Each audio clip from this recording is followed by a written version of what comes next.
ദൈവനാമത്തിന് മഹത്വമുണ്ടാവട്ടെ. പ്രിയപ്പെട്ടവരെ, ഈ കാലഘട്ടത്തിൽ നമ്മുടെ കേരള കത്തോലിക്ക സഭ നേരിടുന്ന ഏറ്റവും വലിയൊരു വെല്ലുവിളി നിറഞ്ഞൊരു വിഷയം ചർച്ച ചെയ്യുക എന്നൊരു ഉദ്ദേശത്തോടുകൂടിയാണ് ഈ പ്രഭാതത്തിൽ ദൈവാത്മാവിൻ്റെ പ്രത്യേക പ്രേരണയോടുകൂടെ ഇന്ന് ഈ വീഡിയോ ചെയ്യാൻ തയ്യാറാവുക. മറ്റൊന്നുമല്ല, നിങ്ങൾക്കറിയാമോ, ഒരു 4-5 ദിവസം മുമ്പ് നമ്മുടെ കൊച്ചിയിൽ ഒരു മഹാസംഗമം, അവിവാഹിതരായ വ്യക്തികളുടെ ഒരു സംഗമം ലത്തീൻ രൂപത സംഘടിപ്പിക്കുകയുണ്ടായി.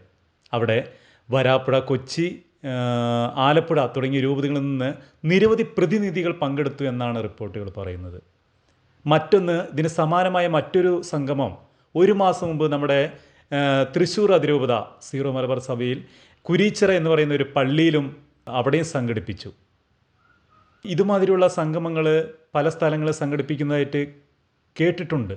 പക്ഷേ ഇങ്ങനെ ഒരു സംഗമങ്ങൾ സംഘടിപ്പിക്കുന്നതിലൂടെ എന്തെങ്കിലും വല്ലൊരു ഗുണം, ഒരു റിസൾട്ട്, ഒരു ഫലം നമ്മൾക്ക് ലഭിക്കുന്നുണ്ടോ എന്നുള്ളതാണ് ചർച്ച ചെയ്യുന്ന ഒരു വിഷയം. എന്തുകൊണ്ടാണ് ഞാൻ മനസ്സിലാക്കിയത്, ചില സ്ഥലങ്ങളിലും മിക്ക സ്ഥലങ്ങളിലും ഇതൊരു പരാജയമാണെന്നാണ് പറഞ്ഞു കേൾക്കുന്നത്. കാരണം എന്താണ്? നിങ്ങൾക്കറിയുമോ, ഒരു സംഗമം സംഘടിപ്പിക്കുമ്പോൾ എന്തുമാത്രം റിസ്ക് എടുത്തിട്ടാണ്, ഒരു മാസത്തോളമുള്ള ചിട്ടയായ പ്രവർത്തനം, പ്രാർത്ഥന, ഈ കാലഘട്ടത്തിൻ്റെ ഏറ്റവും വലിയ, എല്ലാവരും വേദനിക്കുന്ന, അനുഭവിക്കുന്ന ഒരു വിഷയം. അതൊക്കെ മനസ്സിലാക്കിക്കൊണ്ടാണ് സംഘാടകർ ഇതിന് നേതൃത്വം കൊടുക്കുക. എന്നിട്ട് അതെന്തുകൊണ്ടാണ് പരാജയപ്പെട്ടു പോകുന്നത്? പരാജയപ്പെട്ടെങ്കിൽ തന്നെ ഇനി മറ്റൊരു മേഖലയിലേക്ക് നമുക്ക് എന്താ ചെയ്യാൻ പറ്റുക? ഇതൊരു വലിയൊരു വിഷയം തന്നെയാണ്. എന്തുകൊണ്ടാണ് പരാജയപ്പെടുക? പ്രിയമുള്ളവരെ, ഞാൻ മനസ്സിലാക്കിയത്, ഈ സംഘടിപ്പിച്ച സംഗമങ്ങളിലെല്ലാം കടന്നു വരുന്നത് 100% യുവാക്കൾ മാത്രമാണ്, പുരുഷന്മാർ മാത്രമാണ്. യുവതികൾക്ക് വരാൻ ധൈര്യമോ എന്തോ. ഒരു സംഗമം എങ്ങനെയാണ് വിജയിക്കുക? രണ്ടുപേരും ഈക്വലായി വന്നാൽ മാത്രമേ ആ സംഗമം വിജയിച്ചെന്ന് നമുക്ക് പറയാൻ പറ്റൂ, അതിനൊരു ഫലം കിട്ടിയെന്ന് പറയാൻ പറ്റൂ. പക്ഷേ ഇവിടെ നമ്മൾ നമ്മുടെ പെൺകുട്ടികളെ കുറ്റപ്പെടുത്തുകൊണ്ട് കാര്യമുണ്ടോ? ഇതൊരു കച്ചവടമല്ലല്ലോ. അതുകൊണ്ട് തന്നെ ഇങ്ങനൊരു അവസ്ഥയുമായിട്ട് ഏത് പെൺകുട്ടികളാണ് ഓപ്പൺ വേദിയിൽ പ്രത്യക്ഷപ്പെടാൻ തയ്യാറാവുക? ധൈര്യമുണ്ടാവില്ല, നാണമുണ്ടാവും. അതുകൊണ്ട് തന്നെ ആ ഒരു അവസ്ഥയിലേക്ക് ഇനി ചിന്തിക്കുമ്പോൾ ഇങ്ങനെയൊരു സംഗമങ്ങൾ സംഘടിപ്പിച്ചുകൊണ്ട് വല്ല കാര്യമുണ്ടോ? അതിനേക്കാളുപരി സംഗമങ്ങൾ സംഘടിപ്പിക്കുന്നവർ മറ്റൊരു തരത്തിൽ ചിന്തിക്കുക, ഇനി ഇവരുടെ മാതാപിതാക്കളെ മാത്രം ഒന്ന് സംഘടിപ്പിച്ചുകൊണ്ട് അതിന് വിജയിപ്പിക്കുവാൻ സാധിക്കുമെങ്കിൽ അതായിരിക്കും നല്ലത്.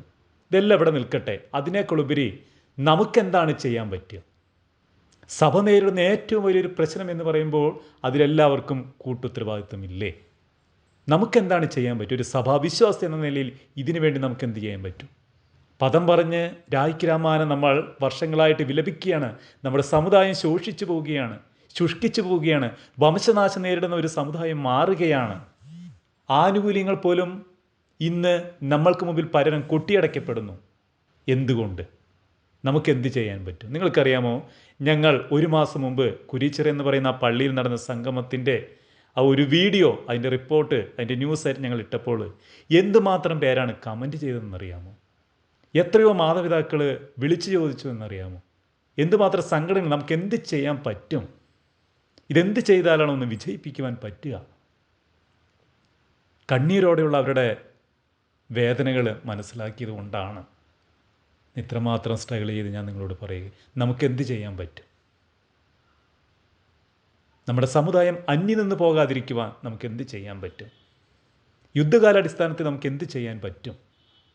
പ്രിയപ്പെട്ടവർ, നമ്മൾ പലരും പറയുന്നൊരു കാരണം, നമ്മുടെ യുവാക്കളെല്ലാം നാട് വിട്ടു പോവുകയാണ്, അന്യമതക്കാരെ അടിച്ചു മാറ്റി കൊണ്ടുപോവുകയാണ്. എന്നാൽ ഇതാണോ യഥാർത്ഥത്തിലുള്ള കാരണം? എവിടെയാണ്, ആർക്കാണ് തെറ്റുപറ്റിയത്? എന്തിൻ്റെയൊക്കെ ഒരു കുറവില്ലേ? 100% ഞാൻ മനസ്സിലാക്കിയിടത്തോളം വെൽ സെറ്റിൽഡ് ആയിട്ടുള്ളവരെയാണ് ഇന്ന് നമ്മുടെ പെൺകുട്ടികൾക്ക് ആവശ്യമെന്നുള്ളൊരു വാർത്ത വരുന്നു. പക്ഷേ അതിനേക്കാളുപരി ഇപ്പം ഞങ്ങളെ വിളിച്ച് ചോദിച്ചവർ ഒരു 50% പേര് ഡോക്ടർമാരും എഞ്ചിനീയർമാരും സാമ്പത്തിക ഭദ്രതയുള്ളവരൊക്കെ തന്നെയാണ്. അവർക്ക് പോലും പെൺകുട്ടികളെ കിട്ടുന്നില്ല 30-നും 32-നും ഇടയിലുള്ള ആൺപിള്ളേർക്ക്. അപ്പോൾ ഇവിടെ എന്തോ നമ്മുടെ യുവതികൾക്കിടയിൽ അവരുടെ മനസ്സുകളിൽ എന്തോ ഒരു തെറ്റിദ്ധാരണ കുടുംബജീവിതത്തെക്കുറിച്ച് വന്നിട്ടുണ്ടോ? പ്രത്യേകിച്ച് സാമൂഹ്യ മാധ്യമങ്ങൾ ദുരുപയോഗം ചെയ്യപ്പെടുന്നത് കൊണ്ട് ഈ കാലഘട്ടത്തിൽ നമ്മുടെ യുവതികളിലേക്ക് എന്തിൻ്റെയൊക്കെയോ ഒരു കുഴപ്പം തലയ്ക്ക് കയറിയിട്ടുണ്ടോ എന്ന് നമ്മൾ മനസ്സിലാക്കണം. എന്തിൻ്റെയൊക്കെ ഒരു തെറ്റിദ്ധാരണ. അങ്ങനെയുണ്ടെങ്കിൽ നമ്മൾ വ്യക്തമായ ഒരു വിശ്വാസ പരിശീലനം, ഒരു ബോധ്യം അവർക്ക് കൊടുക്കുവാനുള്ള നടപടികൾ ആരംഭിച്ചേ മതിയാവും. ഇനി വെൽ സെറ്റിൽഡ് അല്ലാത്തവർക്ക് എന്താണ് കുഴപ്പം? അങ്ങനെയാണെങ്കിൽ അതും നമ്മൾ പഠിപ്പിക്കണം.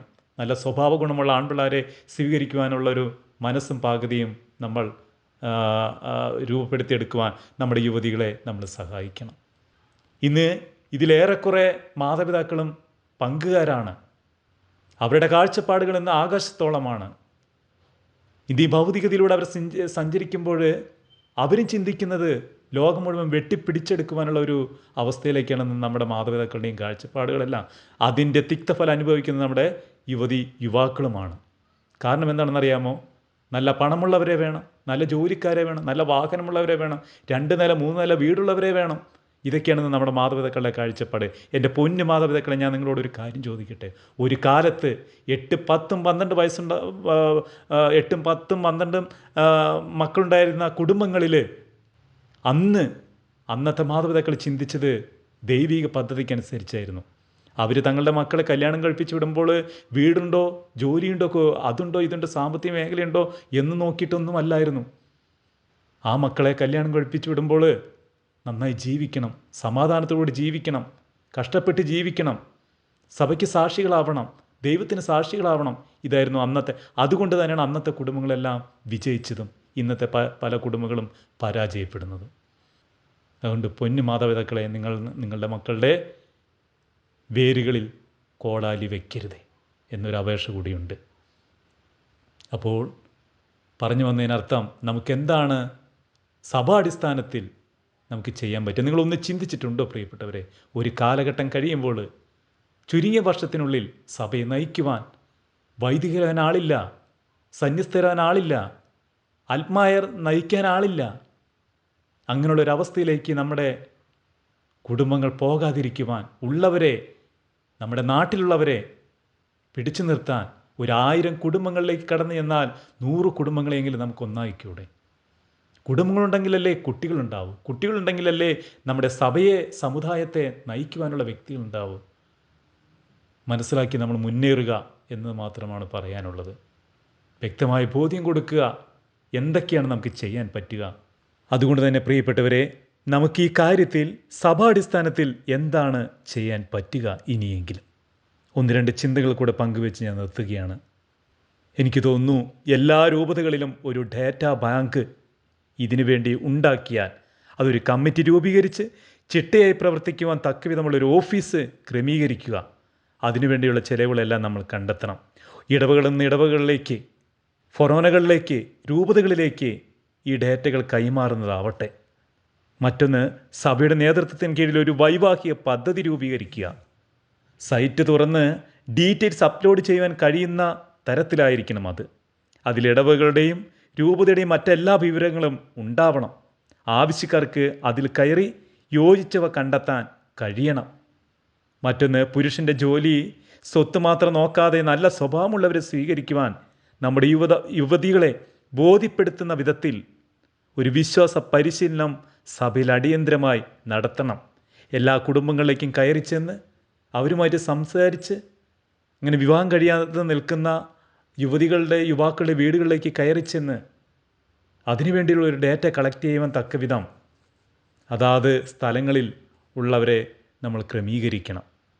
ഇത് 1-2 കാര്യങ്ങൾ എൻ്റെ മനസ്സിൽ തോന്നിയത് മാത്രം ഞാൻ പങ്കുവെച്ചു എന്ന് മാത്രം. ഇതിൽ നല്ല ബോധ്യങ്ങളുള്ളവരുണ്ടാവാം. അങ്ങനെയുണ്ടെങ്കിൽ അതൊക്കെ നമുക്കിതിനെ വിജയിപ്പിക്കുവാൻ തക്ക വിധത്തിൽ മുന്നോട്ട് കൊണ്ടുപോകാൻ കഴിയട്ടെ. അങ്ങനെ ഒരു കൂട്ടായ പ്രവർത്തനത്തിലൂടെ എല്ലാവർക്കും ഇതിലൊരു ഉത്തരവാദിത്തമുണ്ടെന്ന് മനസ്സിലാക്കിക്കൊണ്ട് നമ്മുടെ സമുദായത്തിന് വേണ്ടി, നമ്മുടെ സഭയ്ക്ക് വേണ്ടി, നമ്മുടെ അതിനേക്കാളുപരി ആഗ്രഹിക്കുന്ന കുടുംബജീവിതം നയിക്കുവാൻ ആഗ്രഹിക്കുന്ന നമ്മുടെ പ്രിയപ്പെട്ട മക്കൾക്ക് വേണ്ടി എന്തെങ്കിലും ഒരു കരുനീക്കുവാൻ നമുക്ക് കഴിയട്ടെ. അതിനുവേണ്ടി ദൈവം നമ്മളെ ഒരുക്കട്ടെ. പരിശുദ്ധാത്മാവിൻ്റെ സഹായം തേടാം നമുക്ക്. ദൈവം അനുഗ്രഹിക്കട്ടെ.